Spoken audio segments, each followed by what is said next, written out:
Hello students, आज हम कक्षा 9वीं के भूमिति के पाठ 6 वृत्त में जीवालंबता प्रमेय जो है वह कथन दो पद्धतियों द्वारा सिद्ध करेंगे। एक पद्धति है रचनाकृति द्वारा और दूसरा है प्रमेय दत्त साध्य उपपत्ति द्वारा।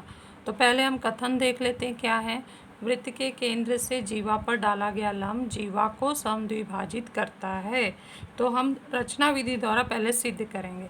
तो हमें दिया क्या गया है, वृत्त दिया है, केंद्र दिया है, जीवा दिया है और जीवा पर हम केंद्र से लंब डाल रहे हैं, ये दिया गया है। तो इतना दिया हुआ हम बनाएंगे तो रिजल्ट हमें आखिरी में निष्कर्ष में क्या मिलेगा कि वो जीवा जो है दो समान भागों में बढ़ जाता है। तो इसलिए सबसे पहले आप 2 सेंटीमीटर लेकर 2 सेंटीमीटर त्रिज्या लेकर एक वृत्त बनाइए, जैसे कि मैंने यहाँ बना लिया है। उसके बाद उसमें 3 सेंटीमीटर का जीवा खींचिए। ये मेरा 3 सेंटीमीटर का जीवा मैंने स्केल लेकर खींच दिया है। पहले आप गोला प्रकार लेकर ये बनाएंगे, उसके बाद 3 सेंटीमीटर का जीवा खींचेंगे। इसके बाद क्या करना है, केंद्र से जीवा पर लंब डालना है। तो केंद्र हमने निशान बनाया है, ये खींचते समय लंब डालने के लिए हम गोनिये का उपयोग करेंगे। आसान सा 8वीं में सीखे हैं। आधार पर 90 अंश का निशान हम रखेंगे जीवा पर और उसका जो 90 वाला लाइन ऊपर जा रही है वो केंद्र से होकर जाए, तो केंद्र से जानी चाहिए।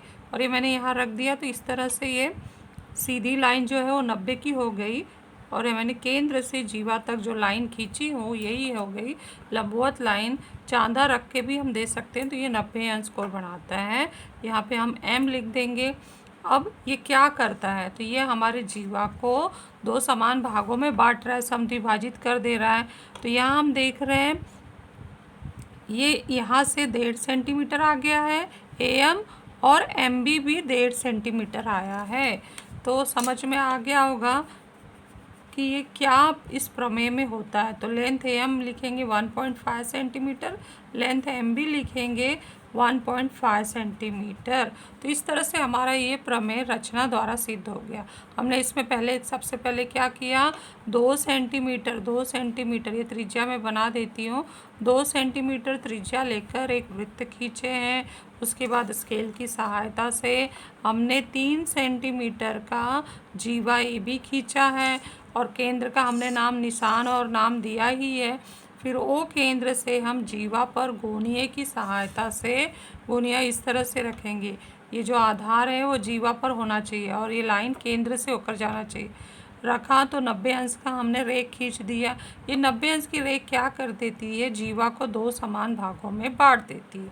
तो ये जो प्रमेय कथन है ना, ये इस कृति द्वारा इतनी सी ही प्रक्रिया में सिद्ध हो चुका है।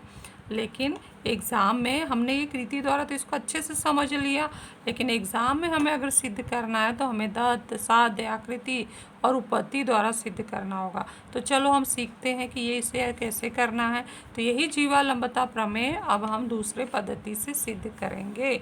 तो वृत्त के केंद्र से यहाँ पे आकृति बन उसी कथन का, कथन आप लोगों ने लिख लिया होगा, तो उसी कथन का ये है, वृत्त के केंद्र से जीवा पर डाला गया लंब जीवा को समद्विभाजित करता है। तो हमें दत्त में क्या दिया गया है, ओ वृत्त का केंद्र है। हमने ये बिना नापे डायग्राम बनाया है स्टेंसिल की सहायता से, स्केल की सहायता से। और AB वृत्त की जीवा है।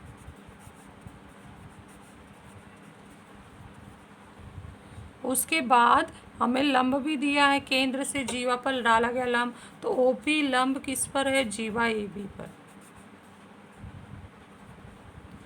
इतनी जानकारी हमें दे दी गई है। अब उसके बाद साध्य क्या हो रहा है कि AP जो है बराबर हो जा रहा है PB के, है AP सर्वांग PB के। तो रचना हम क्या करेंगे, इसमें हम रचना कर रहे हैं दो त्रिभुज बनाने के लिए। ये केंद्र और ये वृत्त पर बिंदु को मिलाएंगे तो ये त्रिज्या हो गई, यहाँ भी ये त्रिज्या है, तो इसको मिला देंगे। खंडित रेख से रचना है, अलग दिखना चाहिए, तो खंडित रेख से हमने मिला दिया इसको। और जैसे ही हमने मिलाया तो यहाँ पे दो त्रिभुज तैयार हो गए।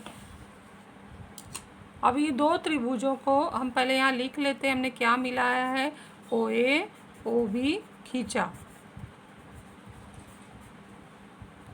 इसके बाद हम इस दोनों त्रिभुज को सिद्ध करेंगे, सर्वांगसम सिद्ध करेंगे ताकि हमारा साध्य आ जाए। तो हम ये देख रहे हैं त्रिभुज यहाँ में कोण 90 है, तो इसका तरफ भी 90 है। और ये त्रिभुज किस प्रकार का त्रिभुज बन गया?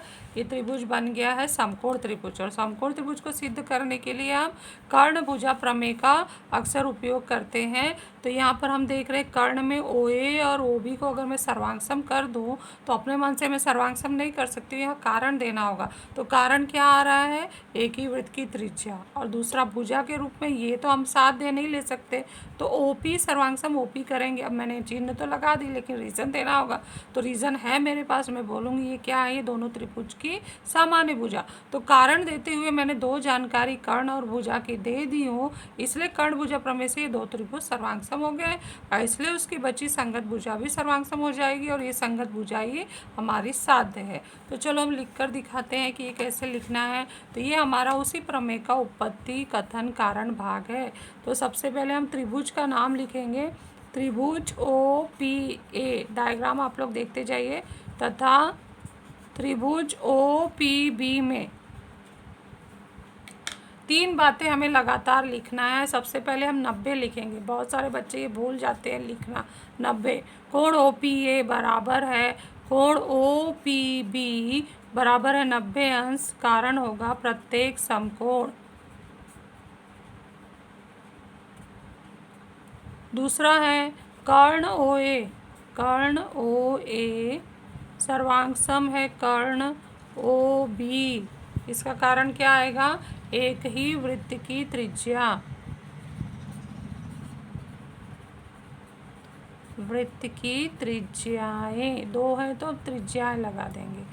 इसके बाद भुजा में सर्वांगसम कर रही हूँ, कौन सी भुजा? जो सामान्य है, भुजा OP सर्वांगसम भुजा OP, कारण क्या होगा? सामान्य भुजा।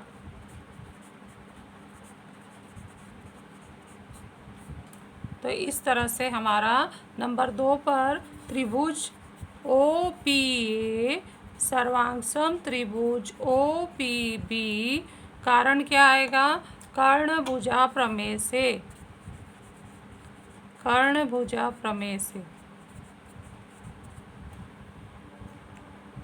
इसलिए त्रिभुज सर्वांगसम हो गए तो उनकी संगत भुजा सर्वांगसम कर दो, AP सर्वांगसम PB, यही है जीवा के दो समान भाग। कारण होगा सर्वांगसम त्रिभुज के संगत भुजाएं, कोण नहीं है, भुजाएं हैं। तो इसे संकेत रूप में हमने लिख दिया और यही हमारा साध्य है। इस तरह से हमारा जीवा लंबता प्रमेय कंप्लीट हो गया है।